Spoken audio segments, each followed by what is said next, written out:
हमारे चैनल को सब्सक्राइब करना ना भूलें। यहाँ हजारों कहानियां हैं आपके लिए। वैसे आपको अपनी ही वाइफ के बारे में बहुत कम पता है। जस कहने लगा, असल में हम लोग शादी से पहले एक दूसरे से कभी मिले भी नहीं थे। अचानक से हमारी शादी हुई और सचमुच मैंने यहाँ पर एक डिफरेंट गीत को देखा है। वे लोग घर पहुंच गए। उन्होंने गाड़ी बाहर पार्किंग में ही लगा दी थी। हल्दी पर बाहर से कोई आने वाले नहीं थे। जो घर में थे उन्हीं लोगों को हल्दी में शामिल होना था। सभी बैठे गप्पे मार रहे थे। खाने पीने का दौर चल रहा था। गीत अभी तक नहीं आई थी। वंश बार बार दरवाजे की तरफ देख रहा था। आपका मन नहीं लग रहा साली साहिबा के बिना? जस उसे छेड़ रहा था। वैसे आपकी वाइफ भी तो वही है, वंश ने उसे हंसकर कहा। हाँ, अगर मुझे मेरे वाली का इतना इंतजार नहीं है जितना आपको है। उन दोनों में अच्छी दोस्ती हो गई थी। इतने में वे तीनों वहां आ गई थीं। तीनों ने येलो कलर के कपड़े पहने हुए थे। वंश गीत को ध्यान से देख रहा था।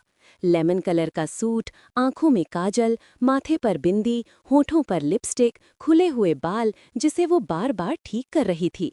आज मांग टीका नहीं लगाया था, मगर गले में नेकलेस पहना हुआ था, झुमकों के साथ मैच करता हुआ। एक साइड पर गोल्ड के कड़े थे तो दूसरी को साइड पर चूड़ियां। पैरों में गोल्डन कलर की जूती पहनी हुई थी और साथ में वही पायल जो उसे वंश ने दी थी। अगर आपका मेरी साली साहिबा को देखना हो गया हो तो मेरी बात सुनेंगे, जस ने वंश से कहा। मुझे समझ नहीं आ रहा जीजू, रवनीत ने वंश से कहा। आप उसे इतना चाहते हैं, मगर उसने मेरी आपसे बात क्यों नहीं कराई? मैं कौन सा लड़का था जो आप पर लाइन मारता? जब उसने मेरी आपसे बात नहीं कराई, मुझे लगा कोई बात है जो गीत मुझसे छुपा रही है। आप तो उसे बहुत चाहते हैं। तीनों लड़कियां वहां बाहर उन लोगों के पास जाने की जगह अंदर की तरफ जाने लगीं। तभी एक गाड़ी तेजी से गेट के अंदर एंटर हुई। उसके पीछे ही 2-3 सिक्योरिटी की गाड़ियां थीं। वो आकर रुकीं। लगता है छोटे बादाजी आए हैं, रवनीत वहां से जाने लगी। तभी उसमें से एक पगड़ी वाला आदमी उतरा, जिसकी सफेद दाढ़ी थी। उसके साथ ही पिछली गाड़ियों में सिक्योरिटी भी उतर गई थी। वे सब पुलिस की ड्रेस में थे। मुझे ऐसा क्यों लग रहा है कि कोई बड़ा पॉलिटिशियन आया है, वंश ने कहा। आपको नहीं पता ये कौन है? जस कहने लगा। इस बात पर जस काफी हैरान था। जस अपनी जगह से खड़ा हो गया। वो जो पगड़ी वाला आदमी आया था, वो उससे मिलने जाना चाहता था। जस के साथ वंश भी अपनी जगह से खड़ा हो गया था। उसे लगा उसे भी जस के साथ उनसे मिलना चाहिए। वो पगड़ी वाला आदमी जल्दी से जाकर गीत के आगे हो गया। मुझसे बात नहीं करोगी? उसने बड़ी प्यार से गीत के सर पर हाथ रखा। मैं तुझसे बात कर रहा हूँ बेटा, वो आदमी बोला। गीत ने उस आदमी के आगे हाथ जोड़कर उन्हें विश किया और फिर जाने लगी। गीत ने उनसे बात करने में कोई दिलचस्पी नहीं दिखाई। मुझे माफ नहीं करोगी? उस आदमी ने वहीं रुके हुए कहा। माफ मत करो, मैं सिर्फ तुम्हें तुम्हारे कागजात सौंपना चाहता हूँ। तुम अपनी प्रॉपर्टी संभाल लो, उस आदमी ने कहा। मुझे कुछ नहीं चाहिए, आपका आशीर्वाद मिल गया बहुत है मेरे लिए, कहते हुए गीत अंदर की तरफ जाने लगी। नवदीप और पम्मी उस आदमी के पास आकर मिलने लगीं। रवनीत भी जाकर उनके पैर छूने लगा। तब तक वंश और जस उनके पास पहुंच गए थे और भी सभी उनसे मिलने आने लगे। मगर वंश को कुछ समझ नहीं आई थी कि वो आदमी गीत के पीछे क्यों गया और गीत उसे इग्नोर करती हुई अंदर चली गई। कुछ ऐसा था जो उसकी समझ से बाहर था। गीत के इग्नोर करने का अंदाज उसे समझ में आ गया था कि वो उस आदमी से काफी ज्यादा नाराज है। वो आदमी गीत को मना रहा है। तब तक चाचा जी और ताया जी वो दोनों उस आदमी के पास आ गए। वे दोनों बड़े रिस्पेक्ट के साथ उनसे मिले। चाचा जी, आप अकेले ही आए हैं, बाकी फैमिली कहाँ है? उन्होंने उस आदमी से कहा। असल में मैं कल नहीं आ सकूंगा, पूरी फैमिली कल वहीं पर आएगी। मैं सिर्फ गीत से मिलने आया हूँ आज यहाँ पर।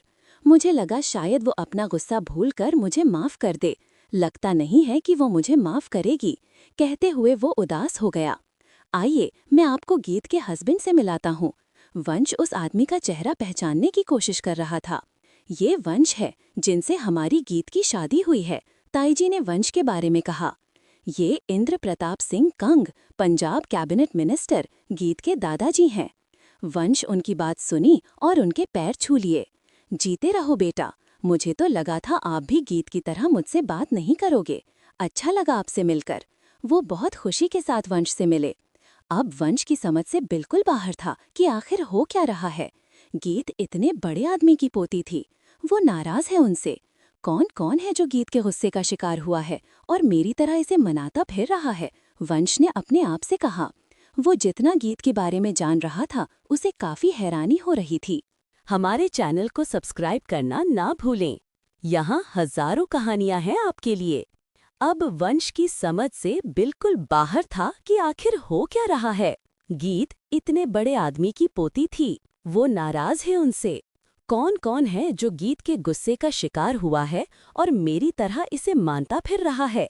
वंश ने अपने आप से कहा। गीत के बड़े दादाजी वहां आ गए थे। आओ हम लोग बैठते हैं। वो इंद्र प्रताप को साथ लेकर ड्राइंग रूम में चले गए। वंश अपने डैड को फोन लगाने लगा। क्या हुआ वंश, कैसा लग रहा है तुम्हें जहां जाकर? तुम तो हमें भूल ही गए। राजवीर वंश से झूठी शिकायत करने लगे। वंश और गीत साथ थे, इस बात से वो बहुत खुश थे। वो चाहते थे कि उनका बेटा लाइफ में सेटल हो जाए। क्या डैड, आपको गीत के बारे में हर इन्फॉर्मेशन पता है? क्यों, तुम ऐसा क्यों पूछ रहे हो? नहीं, आप तो कहते थे कि वो आपके किसी दोस्त की बेटी है जिसके माँ बाप इस दुनिया में नहीं है। वो एक गरीब अनाथ लड़की है। हाँ, वो मेरे दोस्त गुरजीत की बेटी है, मगर हुआ क्या? डैड, मुझे बिल्कुल भी समझ नहीं आ रहा। अभी अभी यहाँ पर एक आदमी आया है जो पंजाब गवर्नमेंट में कैबिनेट मिनिस्टर है, और वो जहाँ सभी कह रहे हैं कि वो गीत के दादाजी हैं। तो इंद्र प्रताप आया है, राजवीर ने कहा। तो आप जानते हैं उन्हें? नहीं, मैं उन्हें कभी नहीं मिला। वो गुरजीत के पिता हैं। मेरी समझ में कुछ भी नहीं आ रहा। मैं गीत के बारे में क्या जानता था और जहां आकर तो कुछ और ही निकला। तो तुम गीत से पूछो, वो तुम्हें पूरी बात बता देगी। मगर मानते हो ना, तुम्हारे टक्कर की लड़की है, राजवीर ने कहा। मुझे 2 लेवल ऊपर की है, वंश ने मुस्कुरा कर कहा। हाँ, उसका गुस्सा तुमसे जरा ऊपर के लेवल का है। उसे डील करने के लिए उसे पूरी तरह से समझना पड़ता है। तो आपने ये सब जानबूझकर किया? वंश हैरानी से बोला। बिल्कुल, मुझे पता था कि कोई आम लड़की तुम्हें सीधा नहीं कर सकती। मानते फिर रहे हो ना उसे? जल्दी आ जाओ उसे लेकर, मेरा भी मन नहीं लगता तुम दोनों के बिना, राजवीर ने हंसकर कहा। ठीक है, मैं जल्दी आऊंगा, वंश ने फोन काट दिया। उसने गीत से ही पूछने का फैसला कर लिया था। घर के आंगन में हल्दी की रस्म की तैयारी शुरू हो गई थी, मगर वंश का ध्यान अभी भी गीत में अटका था। हल्दी की रस्म में गीत अब ज्यादा दिलचस्पी नहीं ले रही थी। शायद वो इंद्र प्रताप को देखकर अपसेट हो गई थी और रस्मों के बीच में ही अपने घर चुपचाप चली गई। वंश, जिसका ध्यान उसी पर था, वो उसके पीछे आ गया। वो दरवाजा खोलकर अंदर जाने लगी। उसने देखा वंश उसके पीछे था। वो दोनों ही अंदर आ गए थे। आप तो बैठते सबके साथ, एंजॉय करते। चलो तुम्हारे शहर चलते हैं, जो जहाँ नजदीक पड़ता है। दोनों थोड़ा टाइम स्पेंड करेंगे। गीत, जो खुद जहाँ से जाना चाहती थी, उसने कहा ठीक है चलिए। गाड़ी बड़े दादाजी के घर के सामने पार्किंग में है, वंश ने कहा। मैं कपड़े चेंज करके आती हूँ, गीत कहने लगी। अच्छी लग रही हो, ऐसे ही रहो। ज्यादा हैवी तो नहीं लग रहे। मैं कपड़े चेंज नहीं करूंगी, मगर गहने उतार दूं। उसने अपनी पुलकारी उतार दी और साथ में अपनी ज्वेलरी भी। वो वंश के साथ वापस बड़े दादाजी के घर में आ गए थे। अभी भी हल्दी की रस्म चल रही थी। वो लॉन के पीछे से होते हुए बाहर जाने लगे। रवनीत, जो वंश को ही ढूंढ रहा था, वहां उनके पास आ गया। आप दोनों कहाँ जा रहे हो? मैं आप लोगों को ही ढूंढ रहा था। पंजाब आया हूँ तो पंजाब देखना भी चाहिए। कल से यही घर में हूँ, वंश ने कहा। चलिए, मैं आपके साथ चलता हूँ। मैं आपको हमारा शहर संगरूर दिखाऊंगा। बुरा मत मानना नवनीत, मैं गीत के साथ अकेला जाना चाहता हूँ। हम थोड़ा सा टाइम साथ स्पेंड करना चाहते हैं, वंश ने नवनीत से सीधा सीधा कहा। चलें गीत, उसने गीत का हाथ पकड़ा और दोनों बाहर जाने लगे। रवनीत मुस्कुराता हुआ वापस आ गया। आपने ऐसा क्यों कहा? आ जाता हमारे साथ। बिल्कुल भी नहीं, मैं तुम्हारे साथ टाइम स्पेंड के लिए तुम्हारे पीछे आया हूँ, उन सालों के साथ टाइम बिताने के लिए नहीं। आप गाली दे रहे हैं उन्हें, गीत ने कहा। कौन गाली दे रहा है? अब तुम्हारे भाई मेरे साले ही तो हुए, वंश ने हंसते हुए कहा।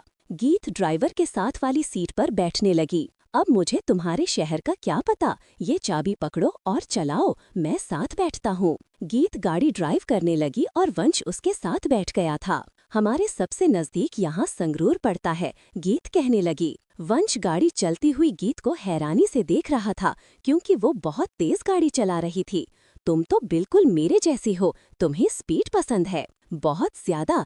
इतनी बड़ी गाड़ी का क्या फायदा अगर धीरे चलानी हो, गीत ने हंसकर कहा। वो हवा से बातें करती हुई जा रही थी। वैसे मुझे कोई जल्दी नहीं जाने की, धीरे चलो। वंश ने गीत का हाथ पकड़ लिया। गीत ने उसकी तरफ देखा। तुम गाड़ी चलाने की तरफ ध्यान दो, मैं थोड़ा सा अपनी बीवी के साथ रोमांस करने की कोशिश कर रहा हूँ, कहते हुए वंश मुस्कुराया। गीत के बाल जो उसके चेहरे पर आ रहे थे, जिसकी वजह से साइड से वंश को उसका चेहरा नजर नहीं आ रहा था, आगे बढ़कर उसके बाल कान के पीछे कर दिए। वो जिस तरह से बिहेव कर रहा था, गीत कंफ्यूज थी उसे देखकर। मैंने कहा ना, तुम गाड़ी चलाने की तरफ ध्यान दो, कहते हुए वंश ने उसके गाल पर हाथ लगाया। गीत ने एकदम से गाड़ी रोक दी। क्या हुआ? वंश जो आगे टकराते हुए बचा, उसने कहा। मुझे गाड़ी चलाने में डिस्टर्बेंस हो रही है। आप कभी मेरे बाल छूते हैं तो कभी मेरे गाल।